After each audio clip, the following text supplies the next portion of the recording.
ना दिल की बात, ना मन की बात, प्रेम के साथ मैं प्रेम मधुक्रांति न्यूज़ 19 में आपका स्वागत करता हूँ। इस वक्त हमारे बीच में वरिष्ठ टैक्स एडवोकेट अरविंद गुप्ता जी हैं। अरविंद गुप्ता जी, आपका चैनल बहुत बहुत स्वागत है। 15 अगस्त को छुट्टी के रूप में मनाता है।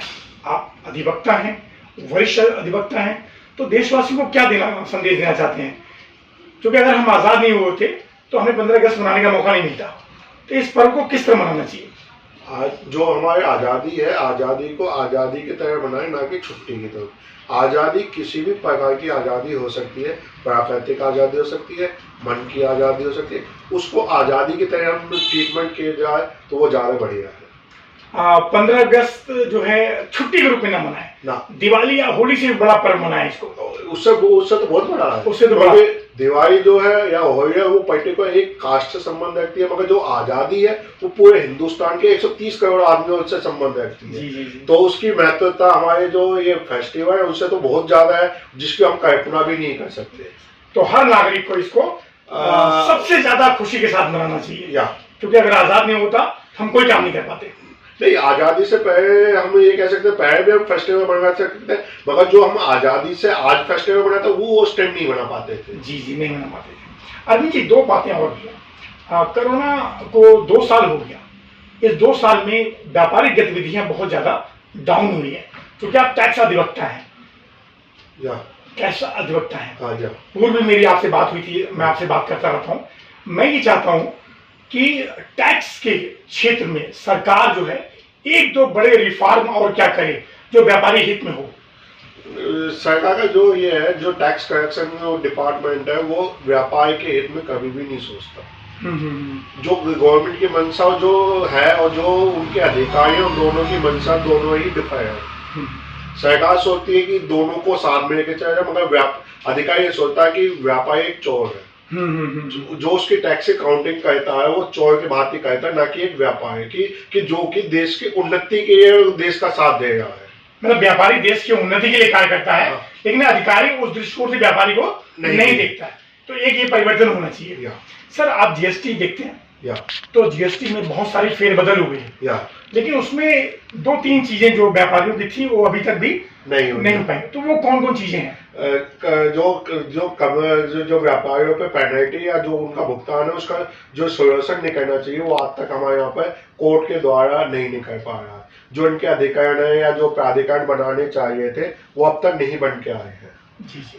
4 साल हमारे बीत चुके हैं, मगर जो जीएसटी के कमिश्नर वगैरह की जो नियुक्ति वगैरह होनी थी या जो जॉइंट कमिश्नर वगैरह की जो अपील वगैरह होनी थी वो अब तक सेटअप नहीं हो पा रहा है। तो उस पर भी कार्रवाई होनी चाहिए। जी। एक बात और, कोरोना वैक्सीन के लिए बहुत सारा प्रयास किया, लेकिन बहुत सारे लोगों की पिछले कोरोना में मृत्यु भी हुई। तो ऐसी स्थिति में देश को क्या सीख लेनी चाहिए? जो कोरोना में देश को ये सीख लेनी चाहिए कि जो कोरोना है, कोरोना केवल एक आदमी का काम नहीं है, पूरी जनता का काम है। कोरोना को हम केवल प्रधानमंत्री के सोचने से या राज्य सरकार के सोचने या प्रशासन के सोचने से कभी कोरोना पर काबू नहीं पाया जा सकता, जब तक हम अपनी चेतना को ना जगाएं। स्वतः हमें जगाना पड़ेगा, तभी कोरोना भागेगा, भाग पाएगा। और वैक्सीन जो है प्रचार हो रहा है कि लगवाएं, तो आप क्या जनता से क्या अपील करना चाहते हैं? सभी को ही वैक्सीन लगवानी चाहिए, जो है वो बेस्ट है।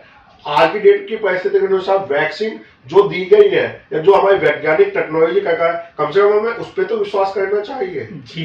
जो इतनी अथक प्रयास के द्वारा जो वैक्सीन तैयार हुई है, हाँ हमें ये पता है कि कोरोना पूर्ण रूप से इससे नहीं जाएगा, मगर जो है उसको तो उपयोग करना चाहिए, जिससे कि फ्यूचर में आने वाली दिक्कतों को हम उससे एड़ सके।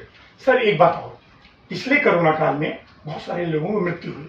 रीजन ये था कि इंफ्रास्ट्रक्चर की बहुत ज्यादा कमी थी, जैसे कि ऑक्सीजन प्लांट की बात कर रहे हैं, दवाइयां हो गई, अस्पताल हो गए। तो चर्चा हो रही है कि तीसरी लहर भी आने वाली है, भगवान करे ना आए। तो क्या आप चाहते हैं सरकार से, केंद्र सरकार से और राज्य सरकार से, कि स्वास्थ्य के क्षेत्र में क्या क्या बुनियादी परिवर्तन किया जाए? क्या है कि जो हमने पहली कोरोना लहर देखी थी और जो दूसरी थी उसमें बहुत अंतर था। पहली लहर जो थी वो धीरे धीरे हमारे देश में इन्वॉल्व हुई, उसको इन्वॉल्व होने में कम से 3 से 4 महीने लगा, और जो दूसरी आई उसमें कम से एक ही महीने में उसने ही सारा बंटा धार बंदा दिया। धार बहुत लोगों की मृत्यु हुई। तो इसलिए हम अभी ये नहीं कह सकते कि वो जो तीसरी आएगी वो कितने टाइम की आएगी और कितनी डोएबाई आएगी, कितनी खतरनाक होगी, कितनी खतरनाक होगी, और उस टाइम हमारा प्रशासनिक आमला क्या जमा पड़ाता है उस पर बहुत ज्यादा डिपेंड करता है, क्योंकि ये क्षेत्र वाइज आपको इस पर फैसला लेना पड़ेगा, पूरे देश पर डिपेंड पर नहीं रह सकते। क्षेत्र तो वाइज सरकार बुनियादी व्यवस्था क्या ले आए? बुनियादी व्यवस्था ये है जो वहाँ की जो लोकल अथॉरिटी है उसको उसके अगेंस्ट में ज्यादा पावर दी जाए बनस्पत स्टेट और सेंटर के। और लोकल अथॉरिटी को ज्यादा पावर दिया गया। और ऑक्सीजन प्लांट तो फिलहाल लगने चाहिए, हाँ, वो तो ही है क्योंकि उससे ज्यादा लोगों में मृत्यु हुई है। हाँ अरविंद जी, एक सवाल मेरा और भी मन हो रहा है पूछने के लिए। अभी उत्तर प्रदेश सरकार ने जनसंख्या नियंत्रण कानून में फेरबदल किया है, तो उसको कैसा देखते हैं? और बढ़िया है, आज की डेट में सभी के उसको स्वागत करना चाहिए, क्योंकि जितनी पॉपुलेशन को हम कंट्रोल कर पाएंगे उतनी सुविधा हमें ज्यादा मिल पाएगी, और ज्यादा सुविधा मिलेगी तो ज्यादा आजादी मिलेगी, और ज्यादा ही हमें सुविधाएं प्राप्त होंगी और हमारा जीवन सुगम रूप से चालू रहेगा। अरविंद जी, आपका बहुत बहुत धन्यवाद। फिर किसी दिन हम आपसे